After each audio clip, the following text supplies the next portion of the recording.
కొత్తగా ఉందా? కంటెంట్ కొత్తగా ఏం లేదు, అన్ని కలిపి ఓవరాల్గా బాగుంది అనుకోండి. అన్ని డైలాగులు బాగున్నాయి, బాలయ్య ప్రతి డైలాగ్ వెళ్తుంది పక్కన. శేఖర్ మాస్టర్ డాన్స్ డీ జోడీలో ఏదో చూపిస్తున్నట్లు సినిమాలలో రివీల్ అవ్వట్లేదు.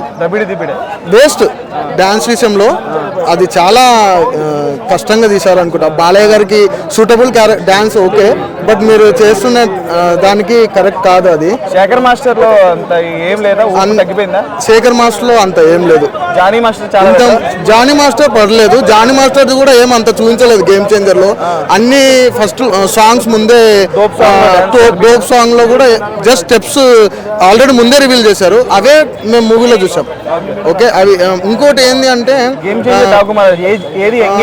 నేను చూడండి బ్రో, నేను రామ్ చరణ్ ఫ్యాన్ అని చెప్పి రామ్ చరణ్ కి హిట్ ఇవ్వట్లేదు, చిరంజీవి బాలకృష్ణ ఫ్యాన్ అని చెప్పి బాలకృష్ణ, నేను అందరికీ ఒకటేలాగానే ఉంటా. ఎంగేజింగ్ మూవీ చెప్తా. గేమ్ చేంజర్ లో ఇంటర్వెల్ తర్వాత మూవీ ఈజ్ వెరీ ఇంట్రెస్ట్. డాకుమార్లో ఇంటర్వెల్ తర్వాత disappoint movie. Okay, and the second thing ఏంటి అంటే బాలకృష్ణ గారిని ఏ మూవీలో ఎవరు డిసప్పాయింట్ చేయలేదు.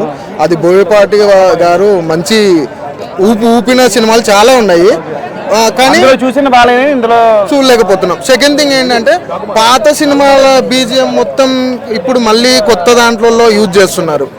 సో అది కొత్తగా ట్రై చేయండి, మీకు ఉంటే కొత్తగా ట్రై చేయండి బీజిఎమ్స్. పాత సినిమాలు మాత్రం రివీల్ చేయకండి, ఎందుకంటే మీరు ఇండస్ట్రీలో హిట్ కొట్టాలి అంటే పాత సినిమాలలో బీజిఎమ్స్ యూజ్ చేయొద్దు. ఈ సినిమా అయితే మనం ఇంటర్వెల్ తర్వాత డిసప్పాయింట్ అవుతాము. ఇంటర్వెల్ వరకు బాలయ్య గారిని కూడా చాలా మంచి లెవెల్లో చూపించారు. మైనస్ పాయింట్ చెప్తున్నా కదా, Shekhar master dance disappointed. BGM song very nice, బాగానే ఉన్నాయి. శేఖర్ మాస్టర్ సాంగ్ దాని గురించి డిసప్పాయింటెడ్.